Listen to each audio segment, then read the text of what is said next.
اسلامی امارت مشرتابه اعلی قدر امیر المؤمنین په خپلو بیانونو کې تجاران و سوداګر خپل اقتصادي مجاهدین یا اقتصادي لښکر بللی او غوښتنه یې کړې ده چې باید د دغه سهامي شرکتونو په جوړولو باندې دوی لاسونه سره ورکړي او د هېواد د آبادۍ لپاره کار وکړي. همچنان دعوت میکنم از نماینده محترم هلدینگ بین المللی پسران خافی که به جایگاه تشریف بیارن، جناب سیار صاحب، و پیام تبریکی دارند از طرف این هلدینگ که به سهم شما برسانند. ترجمه آیه مبارکه چنین است: خداوند شما را از زمین پدید آورد و خواستار آباد کردن آن از شما شد. ابتدا تشریف آوری مقام محترم معاونیت ولایت هرات، تاجران و صرافان گرانقدر زون غرب کشور، علمای کرام، فرهیختگان، موسفیدان، جوانان و نوجوانان، السلام علیکم و رحمت الله و برکاته. افتتاح اولین حصه مجتمع بزرگ سهامی تجارتی صرافان زون غرب را برای بانیان این آبادی شایسته، تاجران و صرافان سهمدار این آبادی، ملت شرافتمند و حکومت محلی هرات تبریک و تهنیت عرض می داریم. خوشحالم که بیش از 3 دهه می شود در کنار ملت و دولت خویش برای رفاه اقتصادی در کشور فعالیت‌های وسیع تجاری را به انجام رسانیدم و امروز من حیث سهمدار این مجتمع بزرگ تجارتی که در سطح کشور نظیر ندارد قد علم نمودم و در حقیقت ساخت همچون مکانهای بزرگ تجارتی باعث شکوفایی اقتصادی کشور، آسایش و آرامش تجارت، قوی ساختن بدنه مهم اقتصاد یک کشور محاسبه خواهد شد. هرات که قطب مهم اقتصادی کشور است، در تمام مسائل تجاری و اقتصادی همواره دولت را همکاری و همیاری نموده است و در تمویل بودجه حیاتی در کشور نقش بسزایی را داشته است که در زمینه توجه حکومت محلی هرات را برای همکاری با تاجران و صرافان این مرزبون را می طلبم و امیدوارم ساخت این مجتمع سرآغاز یک بستر مناسب برای ساخت مکانهای مشابه در این ولایت باشد. نباید فراموش کرد که ساخت این مکان بزرگ تجارتی مدیون و مرهون عموم سهمداران گرامی آن و تلاش‌های بیشایبه و شبانه روزی همکاران صراف و تجار ما و اشخاص مسئول در این ساخت همانند مجمع عمومی صرافان، هیئت رئیسه، ناظران، مهندسان داخلی و خارجی و حمایت امنیتی مجاهدین نظامی امارت اسلامی بوده و می بایست از حضور معظم همه دستاندرکارانی که در این آبادی همکاری و همراهی نمودند تشکر و قدردانی نمایم. افغانستان و مخصوصاً نگین آسیا ولایت هرات بستر مناسب برای سرمایه گذاری می باشد و اینک وقت آن فرا رسیده است. همکاری و همدلی همه‌جانبه در سکتور خصوصی و امارت اسلامی مطمئناً آینده درخشان را نیز توأم با موفقیت‌های بزرگ به همراه خواهد داشت. در پایان از همکاری و تعامل سازنده تجار و فعالان اقتصادی مخصوصاً صرافان و جامعه تجارت پیشه در این مسیر امیدبخش صمیمانه و خالصانه سپاسگزاری می نمایم. از توجه و همراهی شما سپاسگزارم. السلام علیکم و رحمت الله و برکاته. پروژه بزرگ مرکز تجارتی سهامی صرافان زون غرب که فعلا امشب افتتاح پارکینگ از اونه، یعنی بخش اول از او افتتاح میشه، به طور سهامی بین صرافان ولایت هرات ایجاد شده. 8000 متر مربع در 14 طبقه که جمعاً مساحت 110,000 متر مربع احتوا کرده. این پروژه که یادآوری کردم پروژه کاملا اقتصادیه و از طرف صرافان ولایت هرات ایجاد شده به طور سهامی که بخش هایی که مربوط به پروژه میشه بخش های صرافی و خدمات پولی، بانک های نمایندگی بانک های خصوصی، پاساژ جوالری یا زرگری های سویت های تجارتی، بخش رفاهی، سوپرمارکت و کلاب ورزشی و سونا و هتل و رستوران و پارکینگ و بالاخره صندوق امانات شامل از این مرکز بزرگ تجارتیه. این مرکز تجارتی حدوداً 1.5 سال قبل سنگ تعداد از توسط سهامداران و اداره محلی هرات گذاشته شده. الحمدلله حدوداً 80% از کار سفتکاری از او، یعنی اسکلت از او تکمیل شده و کارهای داخلی از او، ظرافتکاری از او ان شاء الله شروع شده که از پایین یعنی یک بخش پارکینگ از او ان شاء الله امشب به حضور داشت شما و تمام مهمانان عزیز افتتاح میشه. هزینه کل از این بالغ بر برآوردهایی که صورت گرفته حدوداً بین 45 تا 50 میلیون دلار چه شده برآورد شده که به احتمال قوی بودن 40-50% کار از پیش رفته. ان شاء الله در آینده نزدیک ما و شما شاهد بهره برداری بخش‌های مختلف از آن خواهد بودیم. ما ظرفیت‌های برای بانک‌های خصوصی در نظر گرفتیم به شکل معیاری. ما بودن با 12 نماینده بانک خصوصی به شکل معیاری مکان‌های در نظر گرفته شده که میتونن بانک‌های خصوصی و به طریق جداگانه از او استفاده کنند. وقتی که میگم یعنی نمایندگی‌های به شکل معیاری ساخته شده، یعنی در نظر گرفته شده تمام امکاناتی که در یک بانک به شکل معیاری ضرورت ما در اینجا بازو در نظر گرفتیم. از پارکینگ اختصاصی و پارکینگ تمام شرایط امنیتی هم در نظر گرفته شده و تمام امکاناتی که در یک بانک ضروره ما با داخل از نمایندگی برای اونها در نظر گرفته شده و آماده شده. این نمایندگی های بانک های خصوصی که شامل از این مجتمع بزرگ سهامی صرافان هست، یک بخش بسیار جداگانه و کاملا مجزای تمام معیارهای انجینری و معیارهای ساختمانی در نظر گرفته شده و پلان شهرسازی هم تطبیق شده. قراره که شما شاهد آل هستیم و در جریان قرار داریم. جاده لیسی میری بودن 11 متر عقب نشینی داره به طرف شرق که ما عقب نشینی جاده را هم اعلام کردیم. بعد از عقب نشینی ساختمان بنا شده که ان شاء الله در آینده نزدیک ان شاء الله وقتی که جاده لیسی میری عقب نشینی بکنه این مرکز بزرگ سهامی تجارتی صرافان به کنار سرک میره. دعوت میکنم از انجینر صاحب نجیم مریخی رئیس شرکت مارس که به جایگاه تشریف بیارن و پیرامون معلومات تکنیکی ای ابرسازه صحبت بکنن. حضور همه شما سروران بزرگوار را خیر مقدم میگوییم. خدا را سپاس که بار دیگر افتخار یافتیم که در جمع صمیمی با محبت، همدل و همپیمان شما عزیزان باشیم. جا داره که فرصت را غنیمت داشته و از طریق این تریبون حق مطلب کنیم و از همه دستاندرکاران خلق این اثر هنری و ساخت این ابرسازه قدردانی و امتنان کنیم. وقتی میگم ابرسازه مطمئن باشید که ساختمان و سازه‌ای به این عظمت و شکوه و با ویژگی‌های علمی و سازه‌ای جزو معدود ساختمان‌های خطه پر افتخار افغانستان خواهد بود. مساحت کل ساختمان بالغ بر 100,000 متر مربع در 14 طبقه زیربنا، بیش از 8,000 متر مربع زمین و از دیگر مؤلفه های این پروژه میتوان به استفاده بیش از 50,000 متر مکعب کانکریت با بالاترین استانداردهای جهانی، 7,000 تن میلگرد، حدود 170,000 متر مربع قالب بندی در مدت فقط 20 ماه به طور متوسط روزانه 500 نیروی کاری استناد کرد. و وقتی میگم اثر هنری مطمئن باشیم که این ساختمان از لحاظ طراحی و از لحاظ معماری جزو افتخارات افغانستان برای نسل‌های آینده خواهد شد.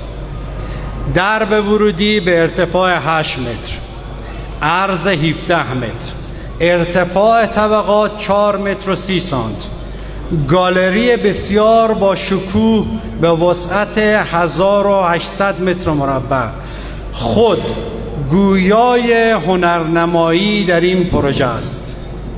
ترکیب هنر، زیبا شناختی و علم انجینری ما و شما را قادر ساخت تا خالق همچین اثر زیبا، دلکش، پرقدرت و با اباحتی باشیم و این حاصل نمیشد مگر با اتحاد و حمایت مالی شما سهامداران عزیز و به ریاست محترم الحاج بهاءالدین رحیمی.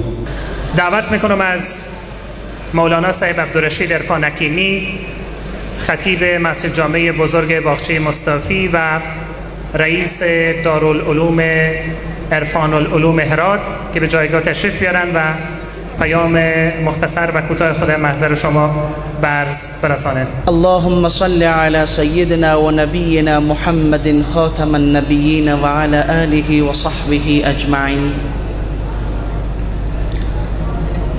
در قدم نخست محضر ارزشمند همه حاضرین در این مجلس پرنور و مبارک، السلام علیکم و رحمت الله و برکاته. دوستای نهایت عزیز و گرامی، امشب شب جمعه مبارکه می باشه. هر درودی که نثار روح جناب نبی اکرم صلی الله علیه و سلم میشه با سردار بشریت صلوات الله و سلام علیه میرسه.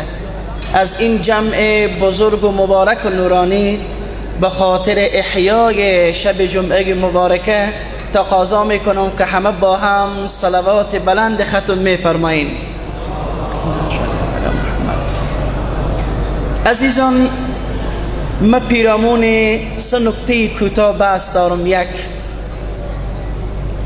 امشب این ساختمان و این پروژه بزرگی که با چشم خود در شهر خود، در دیار خود، در شهر علم و ادب و عرفان مشاهده میکنین، بیانگر این است که ما یکی از اهداف خلقت خود را که همان آبادانی زمین است، ما این هدف خود پیش بردیم، بر این مستقیم الاحوال هستیم. ما دو خصوصیت از خصوصیات اخلاق نبی اکرم صلوات الله علیه بیان میکنم. یک،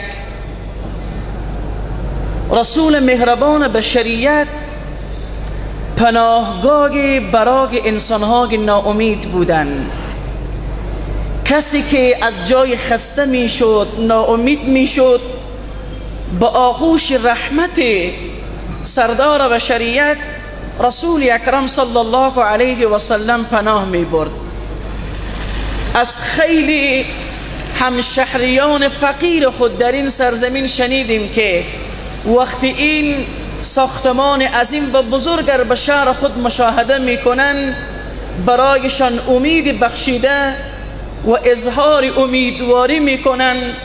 میخواهم با این دوستان بگم که این مکانیه که ناامیدان این شهر به امیدواری وادار میسازه. دعوت میکنم از آقای محمد حسن تیموری که به جایگاه تشریف بیارن و به نمایندگی از سهامداران این ابر پروژه پیام کوتاه خود به محضر شما برز برسانند.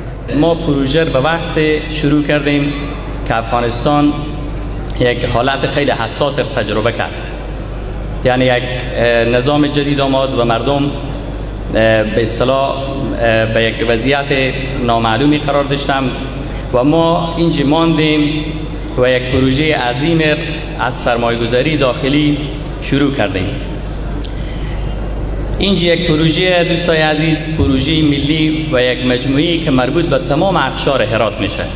این تنها مربوط به صنف صرافان نیه، یعنی یک کمپلکس تجاریه که در آینده هرات انشاءالله یک مرکز تجارتی برای کل اقشار اقتصادی هرات انشاءالله. ما دید ما به پروژه نه تنها دید مادیه بلکه دید معنوی هم ما به این پروژه داریم که یک افتخار و یک آبرو شد برای غرب هرات و به مجموع برای افغانستان یک آبرو و اعتبار می‌دانیم. دوستان عزیز، اکثر دوستایی که به اینجا حضور دارم کسای به اصطلاح کاروباری هم میفهمم که الحمدلله افغانستان به یک سمت درست از نظر اقتصادی روانه. پس ضرور بود و ایجاب میکرد که در شهر هرات لازم بود که همیت یک مجموعه تجارتی که شامل تمام اقشار اقتصادی هرات بشه ایجاد بشه. من از تمام شهروندان هرات و تمام سهامداران عزیز تقاضا معی است به عنوان نماینده سهامداران که حمایت مادی و معنوی خود را از این پروژه فراموش نکنند.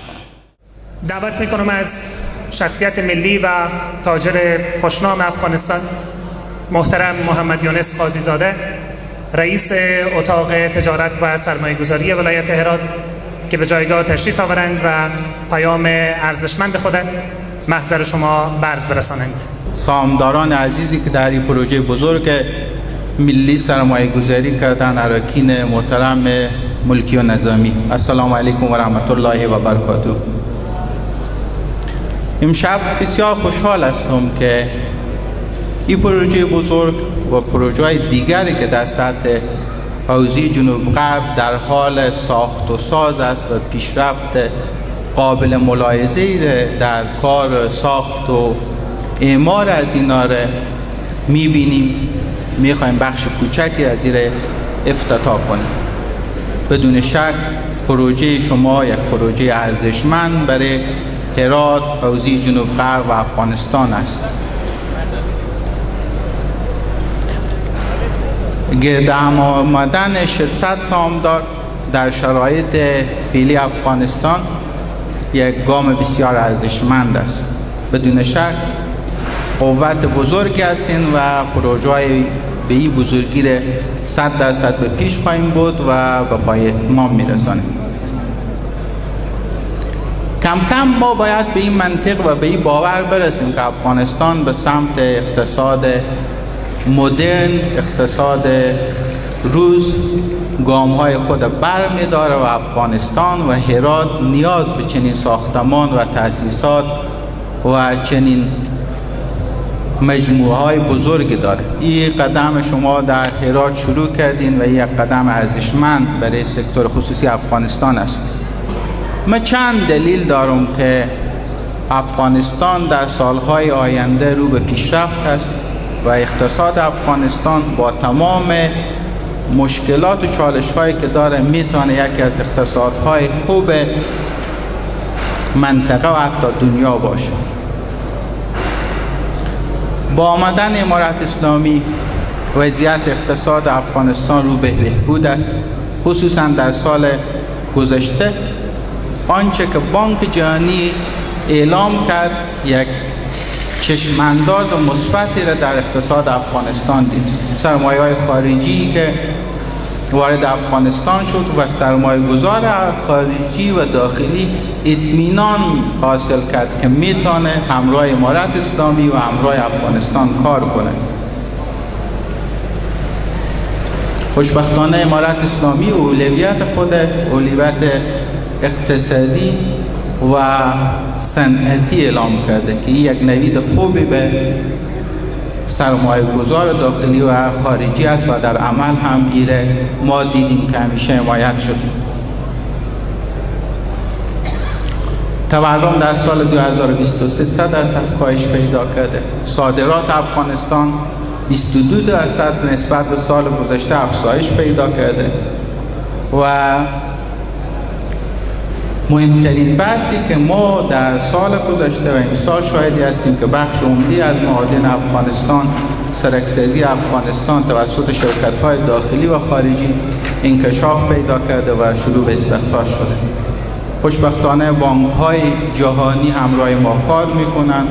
بانکداری افغانستان به صورت سیستماتیک پیش میره و این نشان میده که در بحث سکتور خصوصی هیچ کدام مشکلی نیست و میشه با خیال راحت به تجارت و سرمایه گذاری و اقتصاد خوب فکر کرد و او را انجام داد. در قسمت دعوت میکنم از شخصیت ملی و نامدار افغانستان مولانا صاحب آیت الله مهاجر فرایی، افتخار زون غرب افغانستان در حکومت اسلامی ما، که به جایگاه تشریف بیارن و پیرامون این هبر پروژه پیام خود به عرض شما برسانند. تر هر څه وړاندې د دې پرتمین مجلس ټولو درنو ګډونوالو ته السلام علیکم ورحمة الله وبرکاته. خوښ یم چې نن په یو داسې مجلس کې قرار لرو چې زموږ او ستاسو د هېواد د آبادۍ په لور باندې یو پیل او ګام دی. اسلامي امارت اساسي او اصولي پالیسي دا ده چې د هېواد په بېلابېلو برخو کې بنسټیزې پروژې پلې سي، زیربناوې غښتلې سي او همدا ډول خصوصي سکتور د هېواد د آبادۍ په برخه کې یو غوښنه برخه واخلي. دې پروژې وښودله چې زموږ پانګوال، سوداګر، تجاران او د سوداګرۍ د برخې سره تړلي وروڼه کولای شي په اتحاد او همغږۍ باندې داسې لویې پروژې پیل کړي او پای ته یې ورسوي. اسلامي امارت مشرتابه اعلی قدر امیرالمؤمنین په خپلو بیانونو کې تجاران او سوداګر خپل اقتصادي مجاهدین یا اقتصادي لښکر بللی او غوښتنه یې کړې ده چې باید د دغه سهامي شرکتونو په جوړولو باندې دوی لاسونه سره ورکړي او د هېواد د آبادۍ دپاره کار وکړي. اسلامي امارت په ټوله کې د هرات محلي اداره په ځانګړې توګه د داسې ملي پروژو او په هرات ولایت کې دننه چې هر د بیا رغونې کار وي په تمامه معنا باندې موږ حمایت کوو، هم د خپلو داخلي تولیداتو، د خپل داخلي صنعت، همدا ډول د تجارت په برخه کې. زما هیله او غوښتنه زموږ د هېوادوالو څخه دا ده چې په دغسې پروژو کې، په لویو پروژو کې رقابت وکړي، سالم رقابت وکړي. موږ باید یو بل ته لاسونه سره ورکړو. هېواد په یوه چا باندې، په یوه برخې باندې نه جوړېږي. ټول باید په دې کې کوشش وکړو چې کار وکړو، زیار وباسو. واقعا زه شخصا چې د هېواد په هره برخه کې یوه خښته د دې وطن د آبادۍ دپاره څوک ایږدي، هغه ته پوره احترام او پوره درناوی لرو.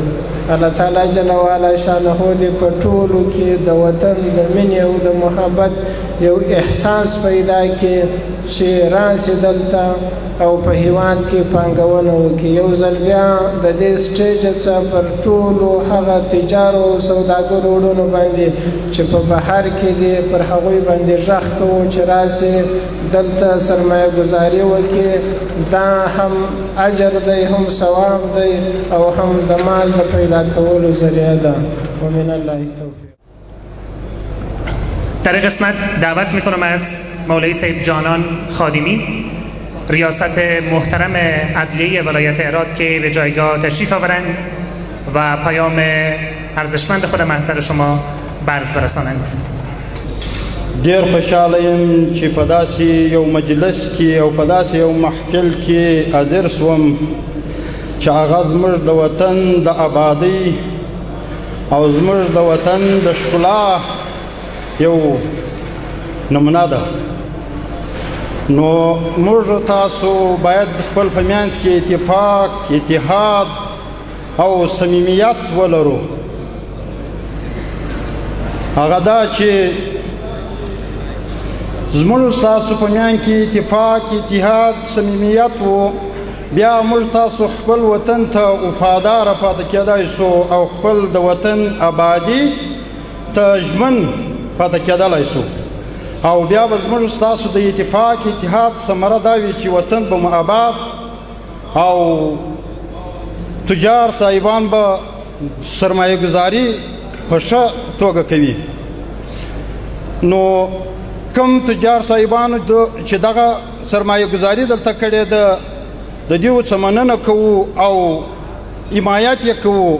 الحمدلله موږ تاسو داسې یو په ولایت کې یو والي صاحب لرو او د ماوین د والي صاحب چې دی د همیش د خپلو خلکو تجارو حمایت یې کړی او هغه تجار صاحبان چې په خارج کې دي هغو څه مو دا غوښتنه ده چې هغه هم دغسې یو راسې سرمایه ګزاري وکړي، وطن به مو آباد سي او خپلو خلکو ته به مو کارونه پیدا سي. باید موږ تاسو ټوله کوشش د دې وکړو چې خپلو خلکو ته کارونه پیدا کړو او خپل وطن آباد کړو. الحمدلله الله تعالی جل جلاله موږ تاسو ته داسې یو اسلامي نظام راکړی دی چې هغه اوله درجه کې اسلام ته ژمن دی، په دویمه درجه کې د خپل ملت آبادۍ ته ژمن دی او د خپلو سرمایه دارانو تجارو یا امیش حمایت کړی دی او دوی ته زمینه سازي کړې ده چې دوی سرمایه ګزاري وکړي.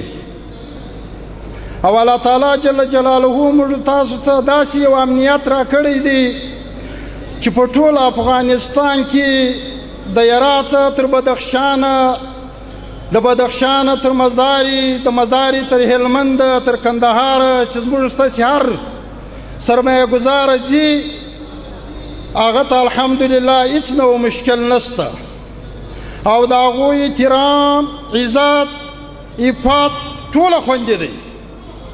نو متقاضا دا ده د خپلو تجارو څخه، د خپلو وطن د خلکو څخه چې راشي سرمایه ګزاري وکړي، خپل وطن آباد کړي. کوم چې په خارج کې موږ ته سہولتونه برابر شوي دا موقت دي، دا بقا نه لري. راسئ دلته مو عزت خوندي دی، عفت مو خوندي دی، دلته مو د کار زمینه سازي درته شوې ده. در قسمت دعوت میکنم از مولوی سید عبدالاحد خیرخواه، رئیس حکومتداری شهری ریاست محترم شاروالی ولایت هرات که به جایگاه تشریف آورند و پیام ارزشمند خود محضر شما برس برسانند. قال رسول الله صلى الله عليه وسلم خير الناس من ينفع الناس او كما قال صدق رسول الله صلى الله عليه وسلم. چه خوش باشد که بعد از انتظاری به امیدی رسد امیدواری.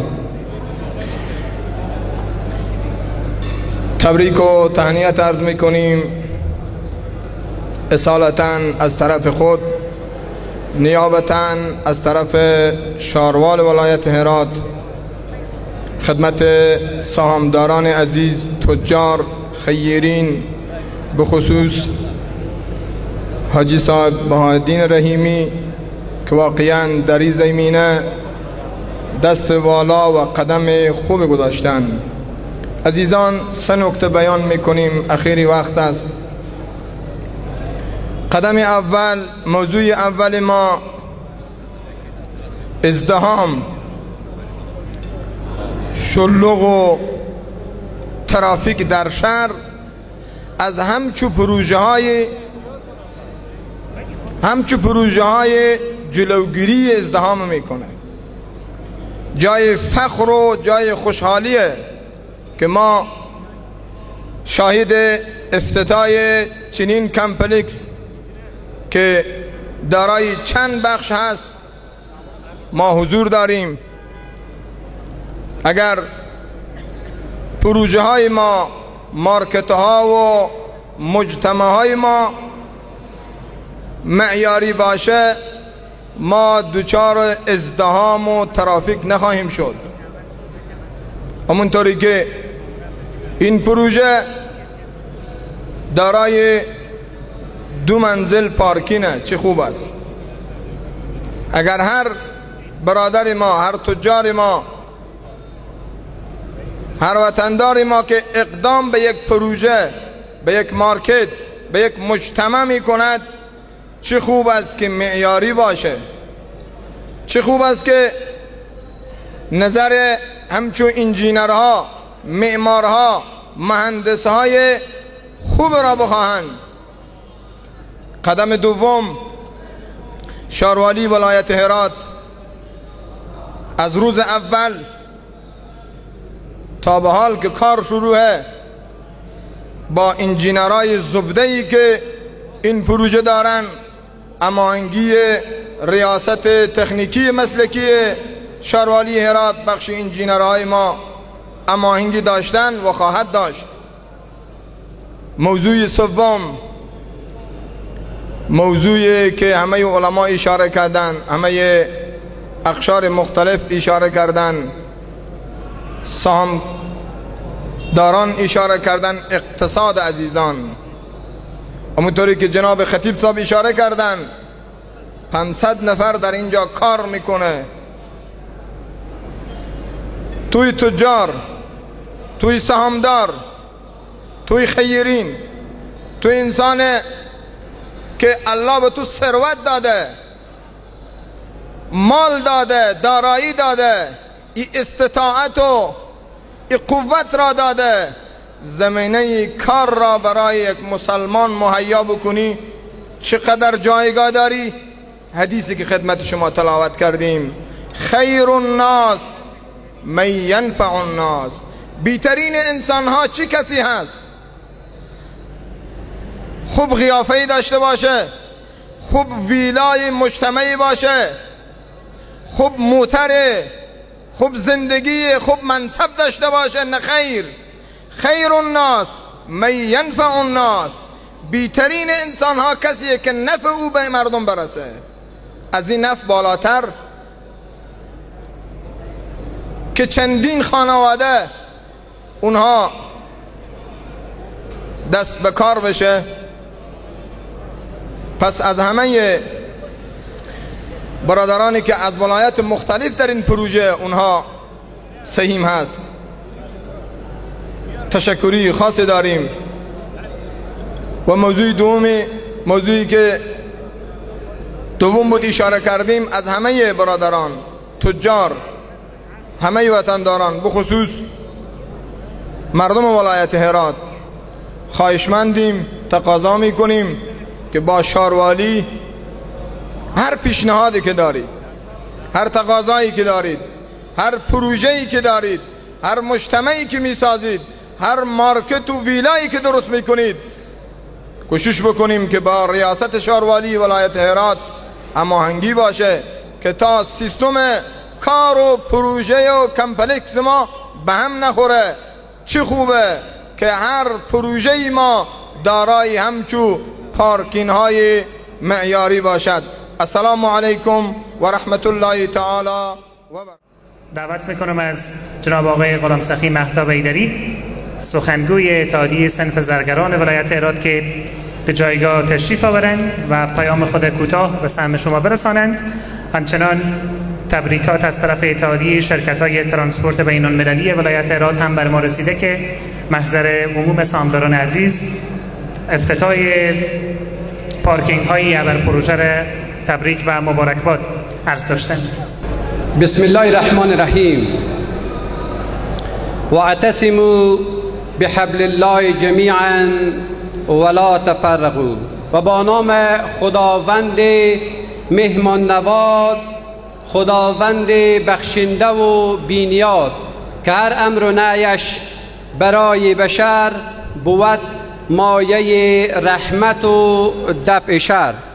و با نام یاد خدا در ابتدای متن و کلام زینت بدهم به نام آن خالق تام، در محضرتان سپس کنم روی خلوص با عشق و ارادت و ادب. عرض سلام. عرض سلام و ادب و ارادت و وقت بخیری دارم. محضر سبز و گرم و همیشگی همه شما مهمانان نهایت گرانقدر و معزز، احترامات قلبی هیئت مدیره اتحادیه صنف زرگران ولایت هرات، خدمت اراکین بلندپایه امارت اسلامی افغانستان، تجار ملی، سرمایه گذاران، سهامداران و بالخصوص صرافان زون غرب، السلام علیکم جمیعا و رحمت الله تعالی و برکاته.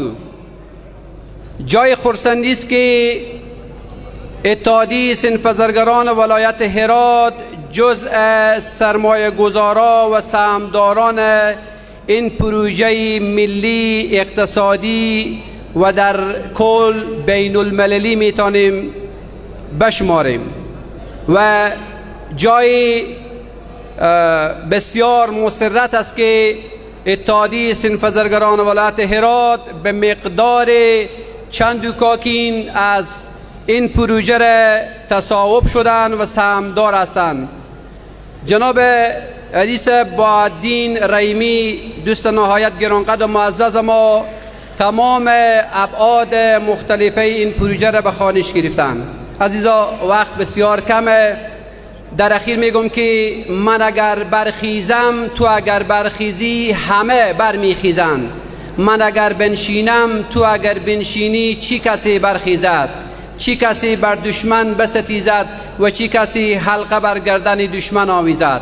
پس می سازمت ای وطن به جسم و جان خیش، ستون به سقف تو میزنم اگرچه به استخوان خیش. در اخیر میگم الهی همه تو ما هیچ، سخن همین است بر ما مپیچ. دنیا همه هیچ، اهل دنیا همه هیچ. ای هیچ برای هیچ بر هیچ مپیچ. دانی که پس از عمر چی ماند باقی، قرآن و خدا و محمد است و باقی همه هیچ. بخیر باش.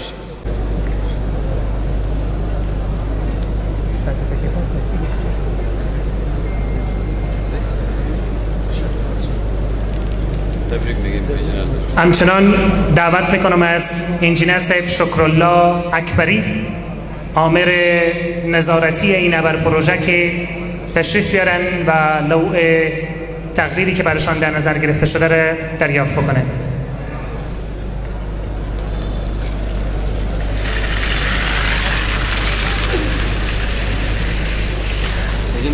همچنان دعوت میکنم از انجینر صاحب مهدی روحانی آمر ساختمانی این ابر پروژه که به جایگاه تشریف آورند و لوح سپاسی که برشان در نظر گرفته شده را تقدیم بکنند. انجینر صاحب بریخی شما حضور داشته باشین. انجینر صاحب شکرالله اکبری شما حضور داشته باشین، جای نرین. روحانی صاحب شما هم تشریف بیارید. انجینر صاحب زحمت بکشید. زحمت بکشید. تبریک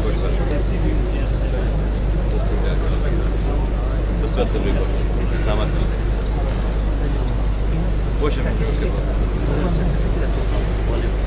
چنان سرتیفیکیت از طرف شرکت بین المللی مارس بر انجینر صاحب اکبری تقدیم بشه و تیم همکارشان.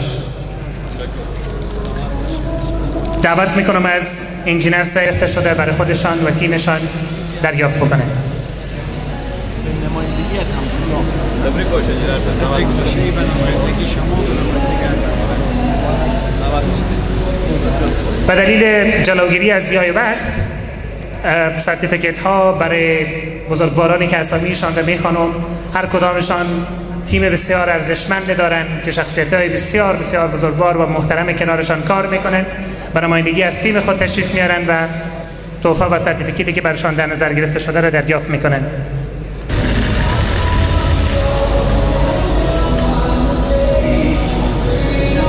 مدیس و متخصصین عزیز ما، تشکر از شما. الحمد لله رب العالمين والصلاة والسلام على رسوله سيدنا ونبينا محمد خاتم النبيين وعلى آله وصحبه أجمعين. اللهم ربنا بلغ وأوصل ثواب تلاوتنا هذه إلى روضة محمد المصطفى صلوات الله وسلامه عليه وإلى روضة جميع أنبيائك وأوليائك وعرفائك وشهدائك وصلحائك وعلى أهل طاعتك أجمعين. يا رب يا رب ذات آنچه ما مشت گدا می‌خواهیم، یا رب ذات آنچه ما مشت گدا می‌خواهیم، افزون ز هزار پادشاه می‌خواهیم. یا رب هر کس ز در تو حاجتی می‌خواهد، هر کس ز در تو حاجتی می‌خواهد، ما آمده ایم از تو را می‌خواهیم. الها ای کریم از خودت می طلبیم ملت ما را به آرمانهای بزرگشان برسان. الها پروردگار این مکان را پناهگاه برای ناامیدان قرار بده. یا رب پلاس غم و اندوه را از ملت ما دور گردان. یا رب دست دشمنان ما را از سرزمینمان کوتاه گردان. یا رب این ملت ما را با ایمان داشته باش، با خدا داشته باش، با دین داشته باش، با معنویت داشته باش. خدایا این ملت ما را با خود آشنا بگردان، مجنون و دیوانه و شفته و شیدای خود بگردان. یا رب این جمع امت نبی اکرم صلی الله علیه و سلم هستند. این شب جمعی مبارکه هست، جمع نورانی مبارک است. بر حبیبت از شهر هرات در مدینه سلام میفرستیم. الصلاة والسلام عليك يا رسول الله، الصلاة والسلام عليك يا نبي الله، الصلاة والسلام عليك يا حبيب الله. پروردگار و برکت این شب و این جمع مریضان امت اسلام را شفای عاجل عنایت فرما، شفای عاجل عنایت فرما، شفای عاجل عنایت فرما.